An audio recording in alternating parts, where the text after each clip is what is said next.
আজ আমি আপনাদেরকে একটি গুরুত্বপূর্ণ বিষয় নিয়ে কথা বলতে চাই। আমাদের বালুকজান ব্রিজ হতে আমতলী ব্রিজ পর্যন্ত একটি ওয়াকওয়ে হওয়ার কথা ছিল, কিন্তু দুঃখজনকভাবে এই প্রকল্পের কাজটি এখন বন্ধ আছে। এই পথটি আমাদের জন্য একটি গুরুত্বপূর্ণ সংযোগস্থল হতে পারত, যা রাস্তার যানজট কমানোর পাশাপাশি আমাদের দৈনন্দিন জীবনের সুবিধা প্রদান করত। এছাড়াও যারা হাঁটা বা ব্যায়াম করতে চান তাদের জন্য একটি আদর্শ পথ হতে পারত। এই পথের পাশে বিভিন্ন কর্মস্থল ও সুন্দর পরিবেশের সুবিধাও থাকত। দুঃখের বিষয় হলো এই প্রকল্প নিয়ে সাধারণ মানুষের কোনো প্রতিক্রিয়া এখন আর দেখা যায় না, এবং কোনো রাজনৈতিক বা প্রশাসনিক হস্তক্ষেপও দেখা যায় না।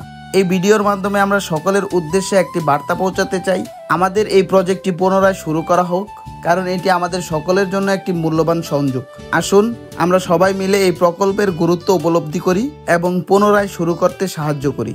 যারা যারা এই ওয়াকওয়েটি চান তারা সবাই ভিডিওটি শেয়ার করে প্রতিবাদ করুন।